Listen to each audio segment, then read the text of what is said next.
Good evening to you. Many thanks for joining us tonight on the broadcast. You're watching KUTV Weekend Live, and tonight we're going to have a very interesting discussion. It is World Teachers Day celebration, and just to get into that, we'll be having young minds in studio who will be giving us insights on how the education system in the country can be improved in terms of content delivery, good teachers' working conditions, and everything in between. But first, before that, let's take a look at stories making headlines tonight.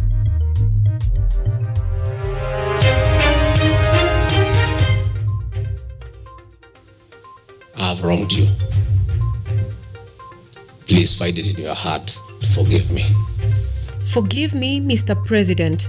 Deputy President Rigathi Gachagua pleads for forgiveness from his boss ahead of his impeachment hearing in Parliament. To allow religious leaders themselves to develop how they want to regulate themselves. President William Ruto distances himself from public utterances regarding his deputy's impeachment, embarking on his support for the church welfare. Over 12 million Kenyans register for SHA in less than a week since its rollout, says Health PS Harry Kimtai. And in agribusiness tonight, farmers encouraged to adopt climate-smart agriculture as part of efforts to combat climate change and ensure food security.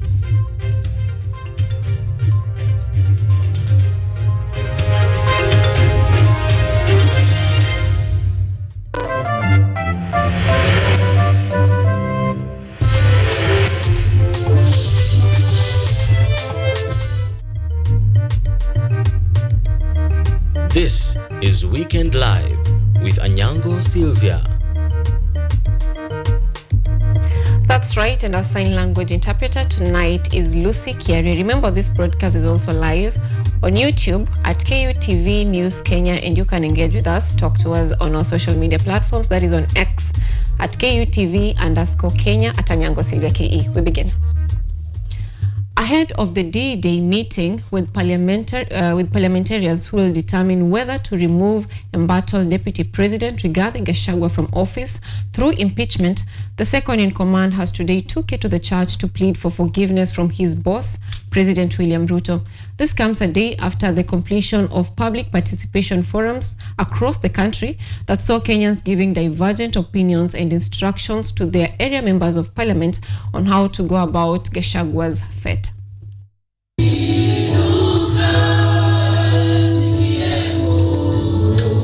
With only a few days remaining before members of parliament discuss the motion to impeach Deputy President Rigathi Gachagua, the second-in-command attended a Sunday service at the National Prayer Altar in Nairobi, seeking divine intervention to face the challenges ahead of him. So my brother President William Ruto, if in our zeal to work, I have wronged you, please find it in your heart to forgive me. After the prayers, an emotional Gachagua took the opportunity to address President Ruto, the members of parliament who filed the impeachment motion, and Kenyans, asking for forgiveness for any mistakes he may have done. In a heartfelt plea, Gachagua said that if he had wronged anyone as Kenya's deputy president, they should forgive him wholeheartedly. If my spouse, in our duties for the boy child and our program, has wronged you in any way, find it in your heart to forgive her. To our members of parliament, if in the course of duty, through our utterances and actions, we have in one way or another upset you, all wronged you, find it in your heart to forgive me.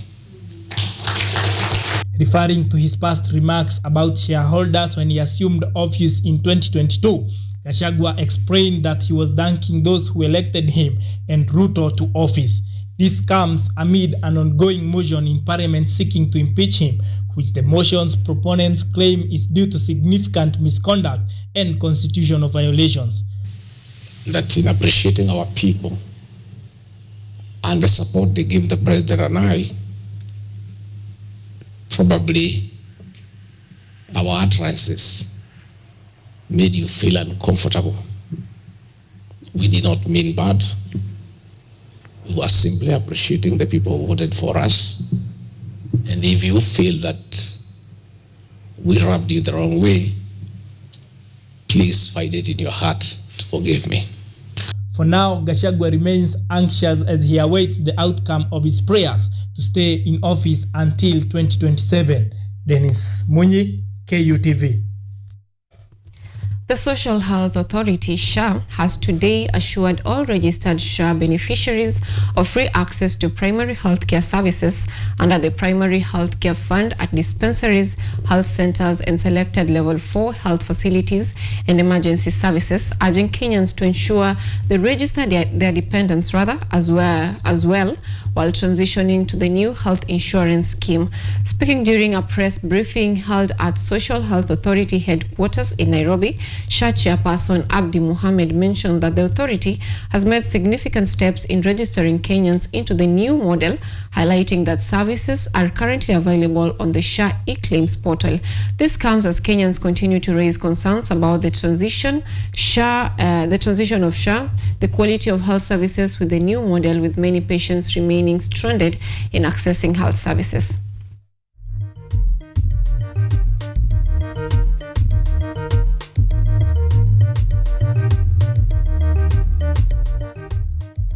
And President William Ruto has emphasized the importance of respecting and protecting the right to worship, asserting that the government will not tolerate any limitations that compromise on fundamental worship or fundamental freedom of worship. Rather, Ruto criticized the Religious Organization Bill 2024 proposed by Tana River Senator Danson Mangatana and assured religious leaders that the government remains committed to upholding the Constitution, which safeguards freedom of worship.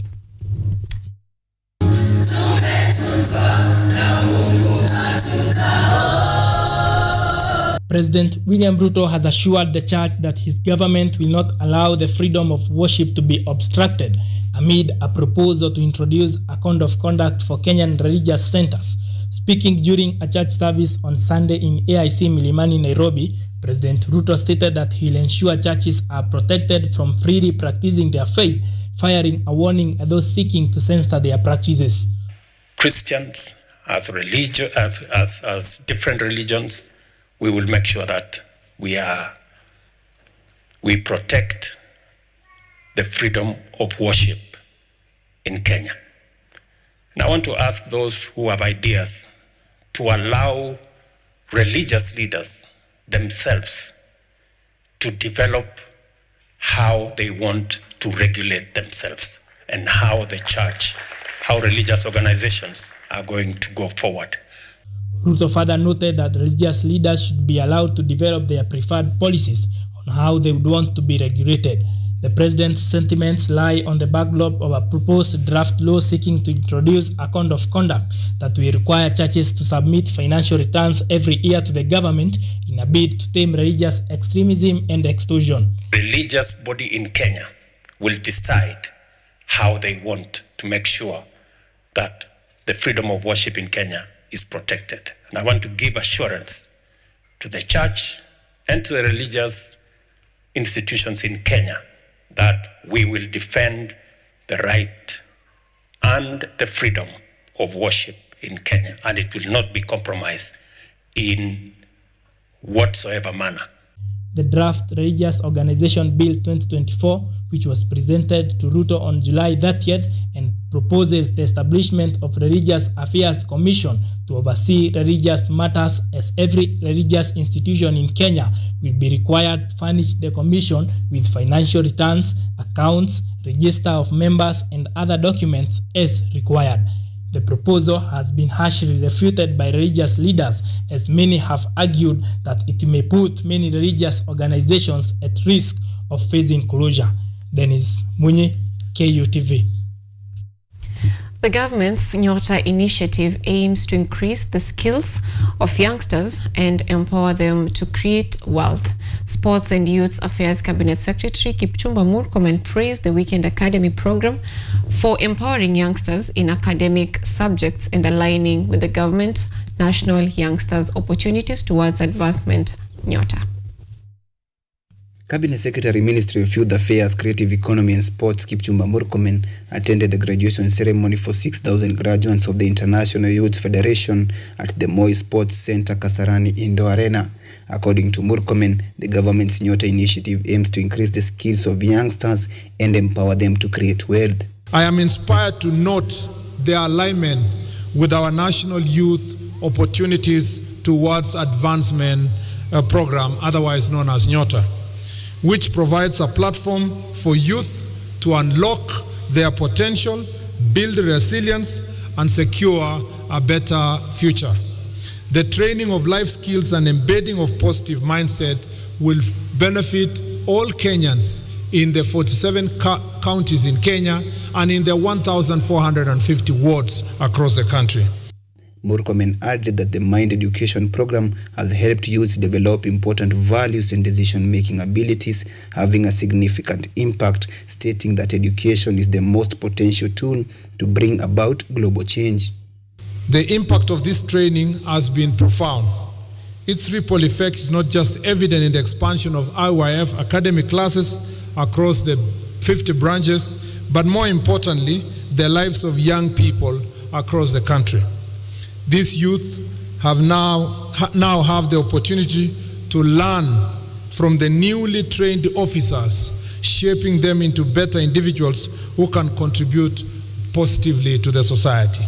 The CS was accompanied by Ismail Malim, the Principal Secretary at the Ministry of Sports, who highlighted the ministry's engagement with IYF for free weekend academy and mind education training programs. Malim added that IYF has educated several regional coordinators from the State Department of Youth Affairs and Creative Economy, bringing a significant influence on the lives of young people nationwide. Government has lined up a lot of opportunities in terms of skillings, in terms of job opportunities through digital hubs, and even provided a lending opportunities in terms of finances for you to engage with, so that whatever you have learned that you maybe require some financing, you go and knock those doors and benefit from those opportunities. The Kenyan government has approved the recognition of prior learning policy, which recognizes and verifies talents and outside official education systems. Edward Nyamo, KUTV. A Standard 8 candidate who disappeared from home for over 2 years has finally returned home. Parent of Cyrus Onsando, Maclean Bochore, could not find appropriate words of expression after finding their son, who ran away age 14 by sneaking out of their Nyanchwa estate home in Kisii Town before he could sit for his KCPE examination.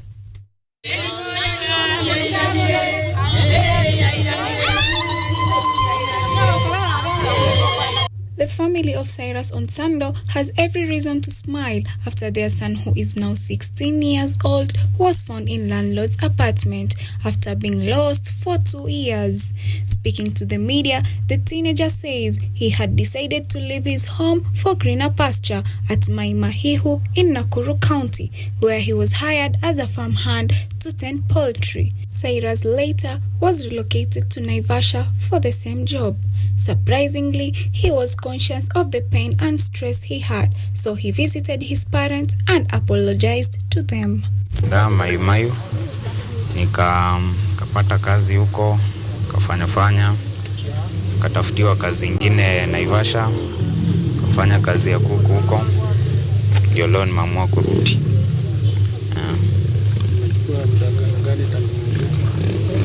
Kama miaka 2 hivi. Nilijua tu walikuwa wanatafuta, lakini sikuwa nataka yani wanipate. Mbona huko nataka kupata? Ndio tu nitachapwa. Kama kuna venye niliopea stress, naomba msamaha. Chrysanthus Onsando, the father, said the son disappeared as he prepared to sit for the KCPE on 24th of September 2022. He was thankful to God that his son had finally come back home, devoid of engagement in social vices such as drug abuse. Mimi ndio baba ya mtoto ambaye alipotea mwaka wa 2022 mwezi wa 9 tarehe 24. Nilikuwa naenda kufanya exam lakini hakufanya juu ya kupotea. Kitu ambayo mimi narudishia ni Mungu asante kwa kumletea nyumbani. Hakuumia, hakujiingiza kwa maneno ya miadarati. Bocheri, the mother, narrated the anguish caused by her son's disappearance and how the former landlord broke the good news on his resurfacing. Mimi ndio mama ya Cyrus Onsando. Cyrus alipotea mnamo tarehe 24 mwezi wa 9 mwaka 2022. Tumemtafuta sana kutuhoji na kututafuta. Leo alipatikana, nilipigiwa na landlord penye nilikuwa naishi, na hapo ndiye alipotelea. Ndiye alinipigia kwamba mtoto amepatikana. Alikuja usiku akarara huko, akanipigia saa asubuhi. Nikaenda nikapata ni mtoto wangu ambaye nimemtafuta sana. Na niko na furaha tele. Ninashukuru Mungu. Sasa niko na imani, nilikuwa nimeteseka kwa hiyo miaka yote mbili. It was not clear why Cyrus' employers could not hand over him to the authorities for him to resume for learning. Rukia Hussein, KUTV. Thank you so much, Rukia. We'll be discussing on ways we can keep young learners like Cyrus in school after this break.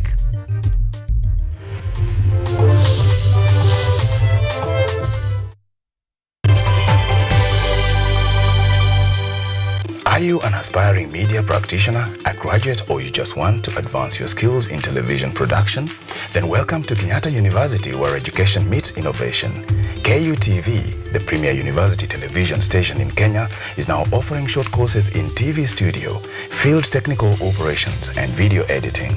Through these courses, you will acquire hands-on skills on camera operations, media production, lighting techniques, audio-visual editing, and sound and visual control, and how to operate key equipment in modern TV control room.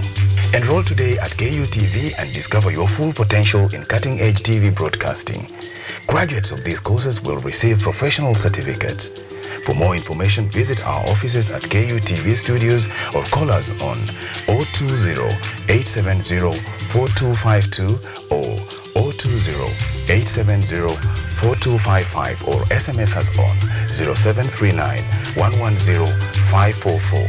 KUTV, a new experience.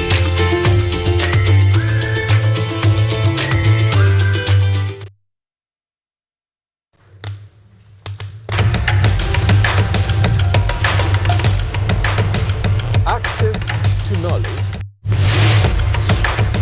Solution to unanswered questions.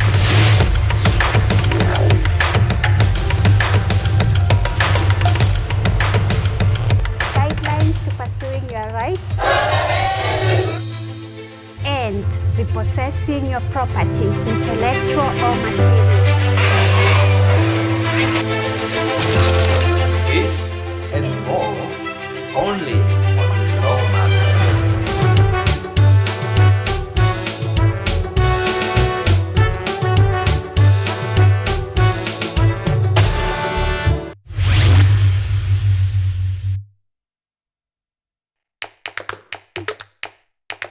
Baada ya kutafuta kazi, tunaweza kuanzisha miradi yetu ambayo ingetusaidia kubadilisha maisha ya wazazi wetu. Kwa vijana wenzangu, wengi wale hawana kazi, lakini ikiwa sisi wenyewe tutajiamini, tunaweza kujiajiri wenyewe. Afrika kwa kweli tuna mahitaji ambayo ukiyasuluhisha unaweza kuathiri watu kwenye bara hili. Bila uoga,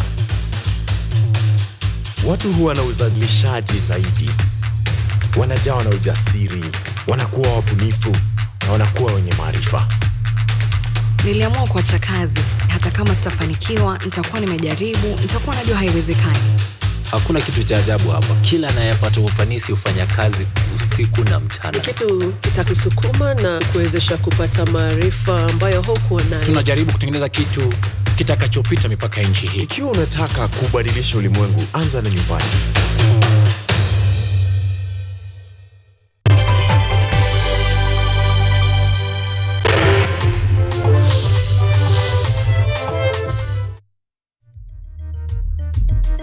You are watching Weekend Live with Anyango, Sylvia.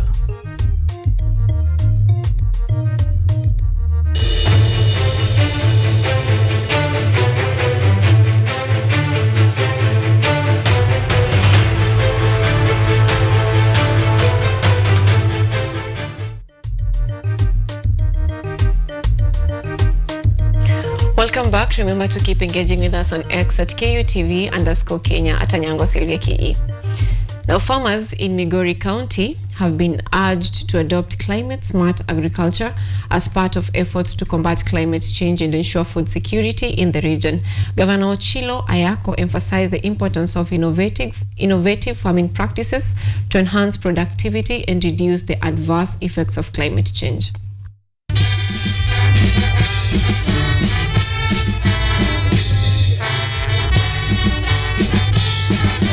As a means to enhance food security and cope with the growing challenges posed by climate change, farmers in Migori County are being encouraged to embrace climate-smart agriculture.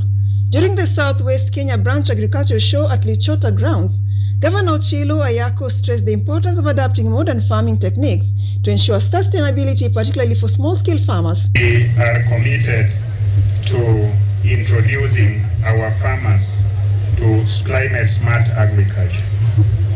Agriculture is the area where there is the biggest potential for growth in terms of income, the biggest potential for employment in terms of employing our young people, our middle-aged people, and our old people.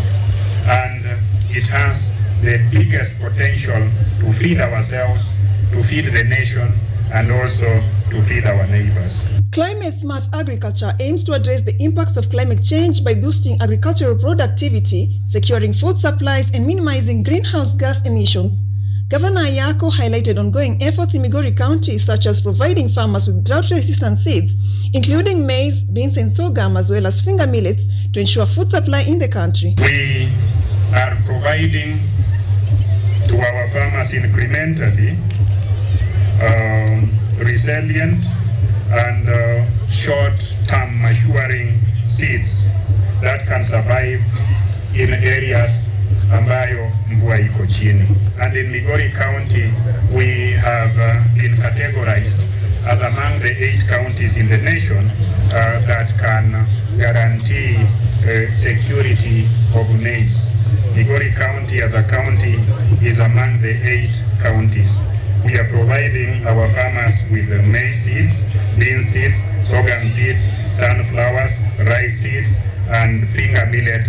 Kisii Governor Simba Arati emphasized the potential for climate-smart agriculture to transform South Nyanza into a food security hub, particularly through banana and avocado production. We must promote climate-smart agriculture and trade initiative for sustainable economic growth. In this regard, in Kisii County, we have operationalized the avocado and the banana factories, which we believe will greatly increase the farmers' income in this region. And I'm sure even more of the avocados which will be coming from Migori, part of Migori, will be processed in our factories in Kisii. The agricultural show showcased various innovative solutions to improve food security and boost farmers' income across the region. Brenda Nyongesa, KUTV.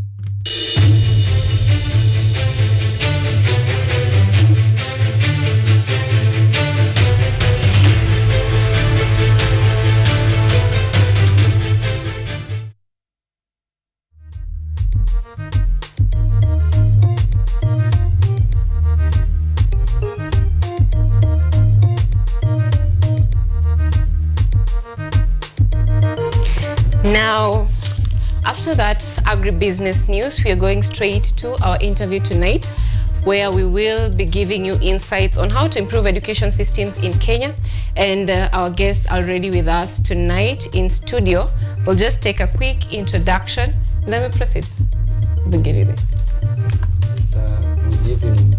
My name is Modini Josephat. Congressman, School of Education. Thank you. Good evening to all our viewers. My name is Mwalimu Boniface Ododa, the KUSA Secretary General and also the Head of Student Leaders Kenya. Thank you. Thank you so much for making time in joining us tonight. I understand it is Teachers Celebration Day internationally, and it was yesterday, so today is just a precursor of what you're going to be having. The celebration that you're going to be having tomorrow, centered on empowering teachers in the country and worldwide, centered on delivery and sustainability. Just to get us started, maybe you can tell us what inspired you to join this teaching profession. Oh, I believe teachers are the best, in the entire world. When I was just a very young kid, right from I can say right at class 3, where the teacher used to ask you, what do you want to become? I used to say that I want to be like you, and if not like you, then I would wish to be a doctor. But by the moment I was at class 8, I realized that there are some of the things that doctors do that I can't imagine myself doing. So I said, I like teaching my fellow students. I was very good in mathematics, and I had that passion of leading others in the best way so far. Yeah, so I said, this teaching has gotten into my blood, and this is what I love doing most, yeah? Because I was also asking myself that, where are these other great professionals coming from? For example, the doctors, engineers.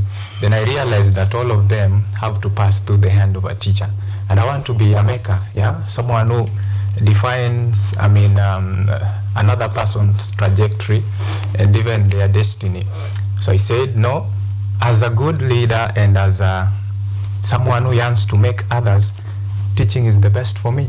And that's why I'm a teacher, Mwalimu Ododa. So yours was brought about by leadership and shaping the next generation. Exactly. What motivated you to being a teacher? Okay, first of all, I'm a very proud teacher.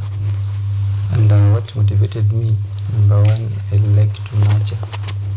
I like to teach. That's what I realized since I was young. I could gather my fellow children, and I found myself teaching them something about life, something about situation. So I found myself just like to nurture people. Yes. Okay, from what I get is all of us, it's just a passion that brought us to this. So having been driven by passion, just what, how has the transition from the 844 system to CBC, how has it been for you? How do you perceive it to be? Okay, number one, I think CBC is more better than 844 because it focuses on competence-based wise, rather than in 844 it focuses on content. You find in CBC it nurtures skills time to time, as opposed to 844 where students are forced to cram the content and just to, I can say, to throw it during the exam. But in CBC, they nurture the talent and the skills time to time. So CBC is more better than 844. Mm-hmm. Yes. So it focuses on the SDGs, the Sustainable Development Goals, where we have creation of employment and all that. But Boniface, do you think that CBC is sustainable? Yeah, Madam Anyango, thanks for that question. And I actually find CBC very interesting. I do compare myself in standard 3 and the current kids that I'm seeing at grade 3. Those people are very brilliant. The way they behave and what they are doing, I didn't do then. They're even being taught how to cook. CBC is more practical than just matter of theory. Yeah? It tests what the universe gave you, what you got as an individual, rather than just going to cram content and then you go and list them on the paper. But in reality, you have no skills. So your skills have to be tested. What do you have? You know, the world is having a huge space to accommodate everyone's skill, but we don't have space to accommodate those who just crammed the content. And I have realized that even those who become doctors, teachers, engineers, when you have one in such great professions, people who just crammed and went and wrote whatever they crammed, their delivery is always very filthy. I mean, it's not something that is worth appreciating. But for someone who has a calling, yeah, the skills, you have them. Yeah, it's something that you can do naturally. You just need to be boosted a bit, yeah. You perform better, and that is what we want. Yeah, that's why CBC is the best. I understand the practicability part of CBC, but my question is, do you think it's sustainable? I mean, there are things that parents are asked for, and sometimes they are out of reach, and it gets into there now. Sometimes they even say that this kind of education system, like, we like it, but we don't think we can afford it. Do you think it is sustainable currently? Everything good must always have a price. You must pay for that price. And you see, even if a visitor comes at your home, you know, the neighbors have to be asking themselves, yeah, who is that and what are they bringing? They always ask the young kids, what has the visitor brought? Yeah, and it's a normalcy in our African setting that whatever new that has been brought, we have to question and we have to complain about everything. Well, what I mean is CBC is actually good, but everything good must have what it requires to be done for it to be sustainable. So the parents have to buy some of the items. You know, when you go to the field, for example, let's talk about PE. You know, you will need gadgets like, you will need a ball, you will need the games kit, yeah, and you will need some, when you go to the gym, you will need those machines that are there for physical fitness, and you cannot get them minus paying for them. If you want to teach these kids about cooking and the cooking skills, they have to do it practically, and it means the parents have to purchase some of these items. So we have to go extra miles to get some of these things. Let us just try. I understand that our nation, our country is still a third world country, and for that reason we are developing. So let's just give it our best. With time, we are going to find that this was a blessing in disguise to those people who thought it was actually a very huge burden. Yeah. Okay, just what, according to you, what do you think will be done differently on implementation of the CBC, like the transition from 844 to CBC, to avoid all those complaints? What do you think would have been done differently? Okay, well, I think a matter of fact is that this thing is coming to public attention, that parents are actually complaining. You see the lab apparatus some parents can't afford, and I think it's high time now. It's high time for the government maybe to allocate more funds to this particular system, because as you can see, it requires a lot of funding than the 844, because this is more practical. So I think the government can chip in a little bit more than 844. Yeah, also parents should tighten their belt to make sure, because as you have just earlier mentioned, that CBC is more better than 844. So also parents must tighten their belt to accept this fact that it's expensive and we have to do this. Okay, yes. But should it just be on the government? Currently the government is doing infrastructure, construction of laboratories, but there are these things that are asked for. Do you think that all of them, do you consider all of them to be relevant? Like a child will come from school, for example, someone living in Nairobi, and then that person is asked to prepare these small balls that you use manila papers to wrap around them, and it's at night. So personally, I think it's not practical. What's your opinion on that? about the materials that are brought or the parents are asked, should they just be provided in school so that at any time they want to have it for the practicals, they just get it from school? Okay, in my opinion, I think this practical should be based on where the school is located. For example, as you have mentioned in that example, can't work in Nairobi, but if it's somewhere in locality, it can work. I think the curriculum developers can check on that on different localities, because a school which is situated in town and which is situated in the rural area have different demands. Yeah. Okay, so you mentioned something important about funding. So we have the funding to the schools and the funding to support the teacher trainees. Do you think there is a problem in terms of allocations, like more funds allocated to one side and rather than the other side? Or do you think that more should be allocated in training of teachers? Because some schools are complaining that there are not enough teachers. Do you think that more funding should be allocated in training, just the same way training and equipments in classes? Oh, thank you so much. Yeah, that's a very brilliant question, and I like it. There was a time that I had an opportunity to visit Honorable Dr. William Samoei Ruto at State House, and we happened to have been talking, and when I was given a chance now to present my point, the first thing I said was, Mr. President, I would wish that education as a ministry receives high funding than any other docket, probably followed by the Ministry of Interior. Because the reason is, when you want to finish a nation, you have to just destroy the education system. And you know, it's teachers. Yeah, if you're a rich parent, maybe a middle class parent, or even a parent from a humble background, you would wish that your child become someone in the near future. But they have to go through the hands of a teacher. So we need the teacher trainees to be empowered well. Their lecturers have to be there for them.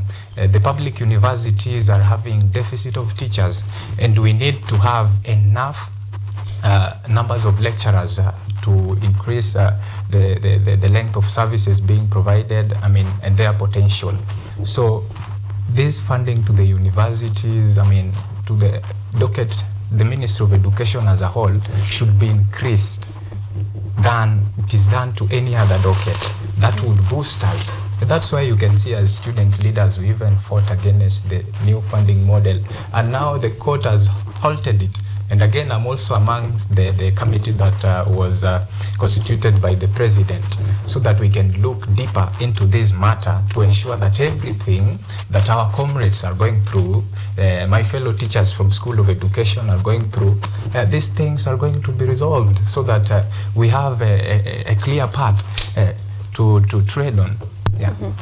Would you consider the lack of funding a hindrance to a good teacher training before you get to the field? Yeah, I can say because you know in 21st century, money is everything, and money can bring you can bring good quality. So if there's no funding, then I think education will just provide low quality education. Yeah. So funding is very much necessary to education. That's why the Secretary General has proposed that more allocation should be done to education sector than any sector in this country, because education needs more funds, it needs materials, it needs apparatus, it needs good teachers. To get a good teacher, you have to use a lot of resources, including the financial resources. Yes. But you know, from my understanding, the problem of the government is they want to, but it's not sustainable for them. Like, they want to train more teachers, they want to have more funding in it, but it's not sustainable. How different can this be done? Just first. How different? How different in terms of the funding, the allocations, like it's supposed to go to teachers training, it's supposed to go to lecturers, it's supposed to go, how different can it be done? Because they say they're giving it, but they can't give more because it won't be sustainable. I mean, for example, the new funding model, it's having those who are needy, those who are not, so it's given according to the levels. They can't give everyone at the high level because it will not be sustainable. So do you think that it's just a matter of effort instead of us saying that we need more to deliver more? Okay, I think the government, okay, this is my opinion, the old funding model, I think it best suited many students, even many students benefited from it. The old funding model, they used to disperse money to the school. Then the rest is they divide. The rest is what the students will pay. So I think with the old finance model, where the government used to disperse money direct to the school, should now go back to that old funding model and increase allocation on the old funding model. I think it can work the best. Yeah, I think the truth is, even under the old funding model, majority of the universities were at the verge of collapsing due to inadequate funds from the government to run the entire institution. This is why we propose that the new funding model be revised to ensure that we have something that suits every student. And then another thing, and this one, when we were giving points, I also pointed out this to the president, that the bursaries that are being allocated back at the villages, at different constituencies, being given to the governors, all those bursaries should be withdrawn from those particular political offices and being given out directly to the schools, yeah, right from the government offices, or to they can even be channeled through the Ministry of Education direct to the institutions. And if you sum the budgetary allocation for bursaries only, it's a huge sum of money. You go to Nairobi, the governor writes 680 million, and if you check out clearly, if you do your research, you'll realize that out of that 680 million, not even 1 million has been spent to sponsoring students for their academics. So that is one of the best things that we can do. Another thing, we can look at these people who have done a lot of research in matters education. Maybe they've visited those foreign nations and seen what they are doing and what are the reasons behind their successful education. Then we incorporate that, because as a nation or as a people, we have to agree to learn from those who are ahead of us. If someone is ahead of you, it's either you join them or you be accepting to learn from them. I think that is going to be very, very important and to us. Okay, so have you done your teaching practice or teaching practicum? I don't know what they call it. Yeah, I have done. I first did my teaching practicum at Starehe Boys Center and School at just next to. It's not far from. How is it called?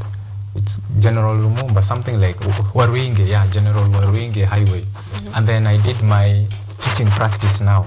Yeah, at St. George's Girls High School, Nairobi, just next to State House. Yeah. That's what have you done your practicum and practice? Yeah, both. Okay, so now that you've both done it, how has the transition from CBC, the change of funding, infrastructure and everything in between, how has it affected delivery to students? I mean, content delivery to students, in your opinion? Considering you were at 844, you went to CBC, like you saw how it happens. How has it interfered with delivery? I'll begin with you, Josephat. Okay, I think if I get your question, in my opinion, it does not interfere in terms of content delivery. In terms of the transition from CBC. I mean, let me ask about the training that you're given.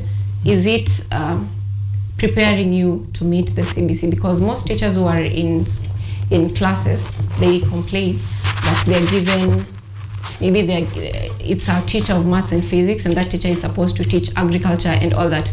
In the current trainings that you're given and your appearance to the field for your practicum and practice, is there a difference? Has it affected delivery? How smooth is it? Okay, I think with CBC, it's much smoother than 844, because with CBC, you know, content delivery is student-based, learner-based, learner-centered, rather than 844. 844, it was teacher-centered, but CBC is learner-centered.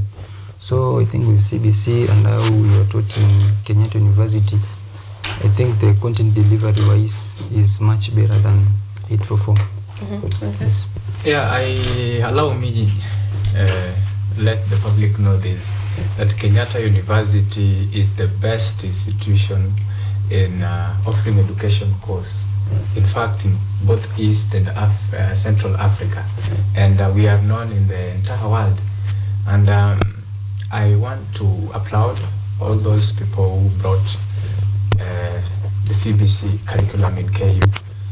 When the KU students went for teaching practice, the school managers really congratulated us for the job well done, and I didn't hear any negative cases. And I want to say that myself, the way I was handling the students, I tried to align with what competency-based curriculum requires. It is learner-centered, as my brother Saji has said. Now I used to collect to group students into small groups, maybe 7-7, and then I give them maybe an item of what we are going to learn. Yeah, you know, when you finished doing your class, you have to do what is called recovery of the content, and you have to tell them the content themes. Maybe if it's a passage, there is what is called content words. You have to remind them, especially those Form 1s. Now, when you're leaving them, you have to tell them that our next topic is topic A, B, C, and D, and this is what we are going to do. So when you come tomorrow, you group them, and then you let them to try and, knock it out. What are they getting from that particular area themselves before you come in as a teacher? And then when you're coming in, now you have to come with the technical items. Like, you go there with your laptop, you have the Bluetooth device. You can even, you can use the same laptop to let them watch what is being taught in that particular area, so that they are very short videos. After this, you have to do what is called summary. Before you do this summary, you have to ask them questions, so that you are able to know their areas of weaknesses and their areas of strength. And you have to make your students to be very happy with your class, so that you understand your class very well. By the end of the day, I'm telling you, you're going to appreciate the results. So it's the best model so far. Okay, now that's in order. And then there is, we as a teacher, your role is to instill character to your students. Currently, technology is, everyone can access technology in terms of social media and all that. Do you feel like, I'll begin with you, Joseph, do you feel like character development in learners at this age is a burden to teachers? Character development in terms of like, you are the teacher, you're in social media, your student is in social media. For example, you post your things on X or anywhere.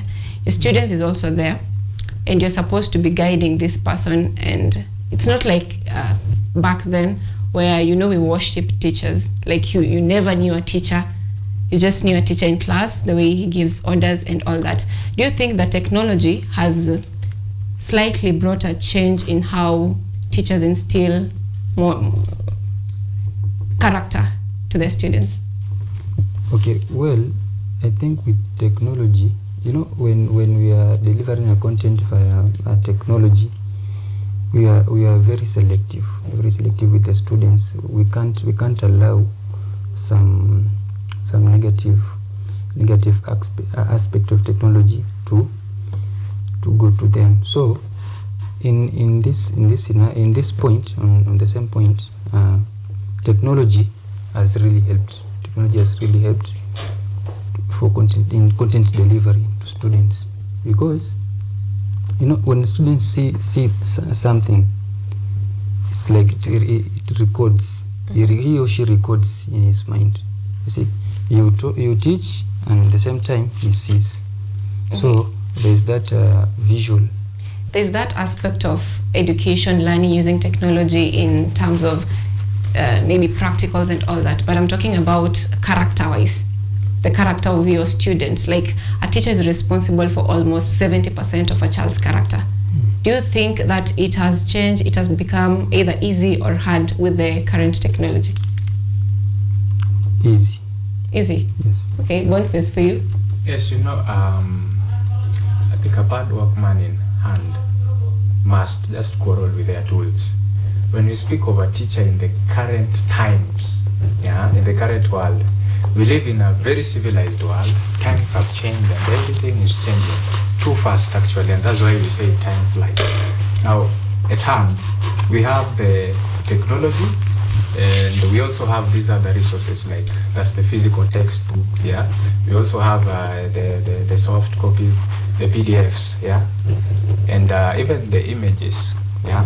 So as a teacher, you have to be, teachers make the best leaders, and as a teacher, the commandate is that you have to do a very effective content delivery, and you must be a role model to your students.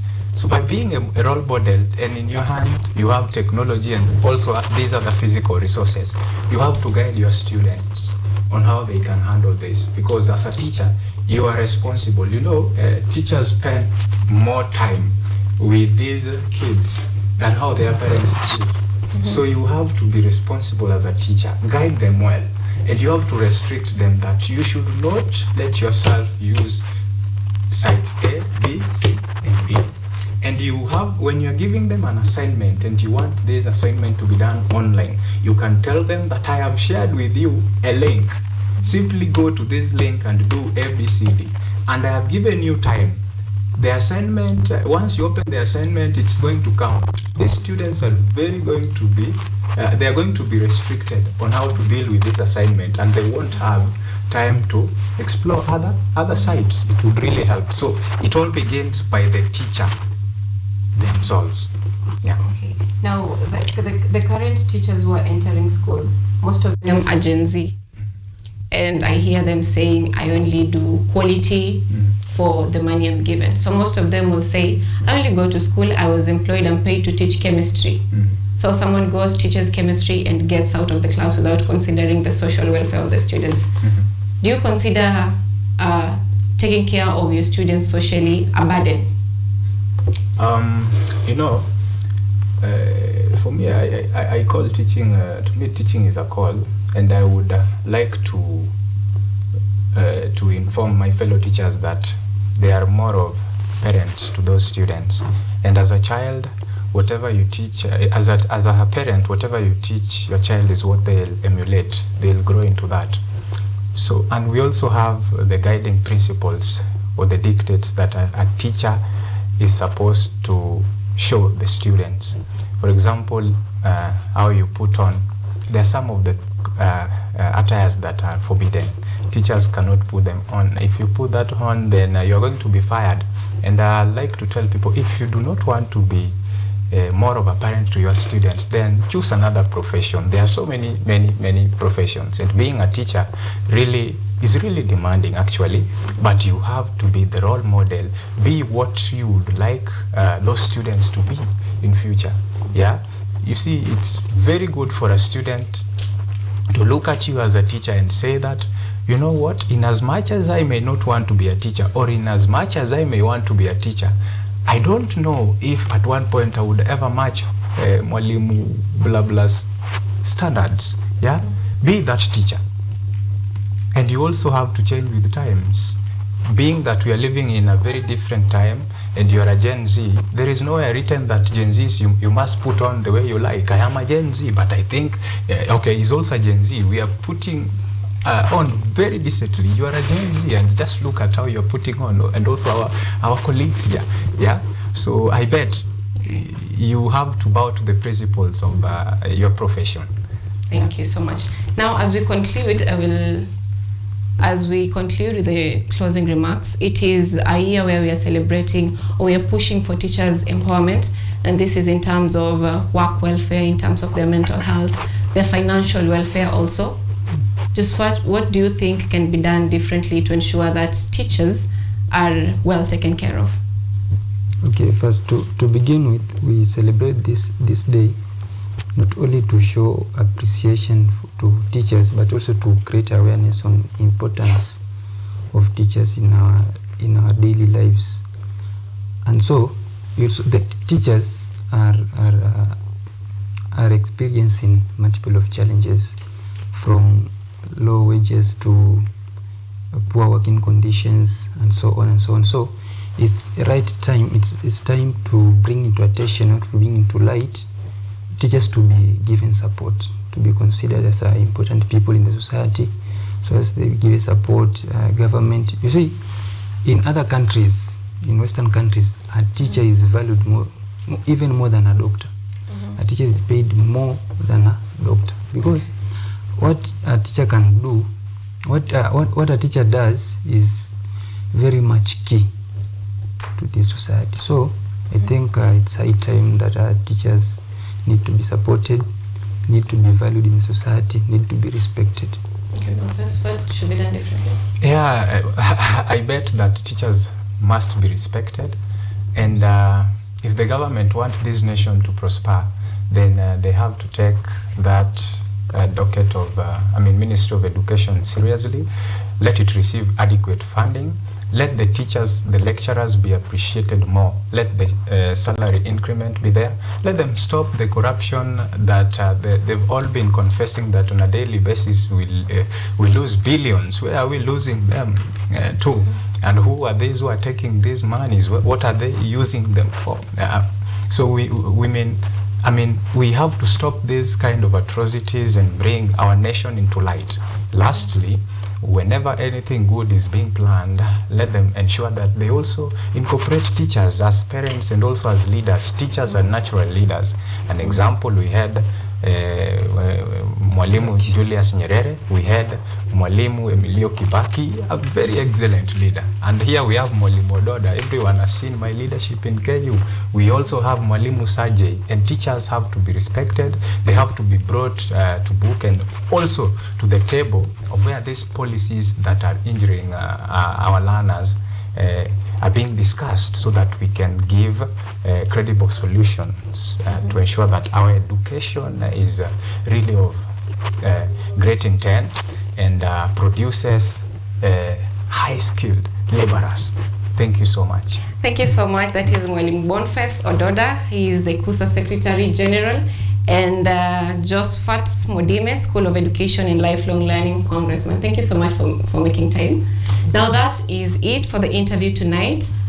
We are going to bring you sports news tonight in the English Premier League, where, just a minute, in the English Premier League matches, Chelsea and Nottingham Forest played to a 1-1 draw at Stamford Bridge. Chris Wood scored for Nottingham Forest in the 49th minute before Chelsea's player Noni Madueke cancelled out the lead in the 57th minute, while Manchester United and Aston Villa ended in a goalless draw at Villa Park.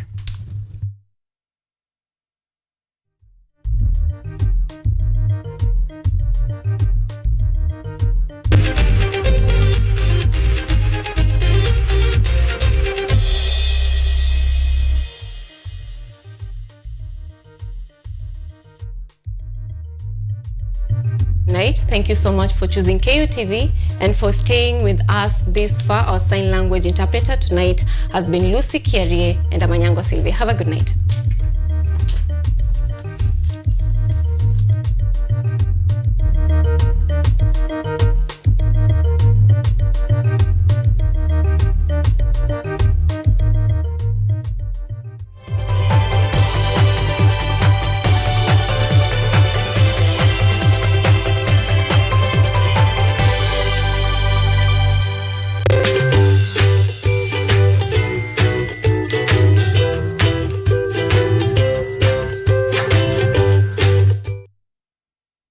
Are you an aspiring media practitioner, a graduate, or you just want to advance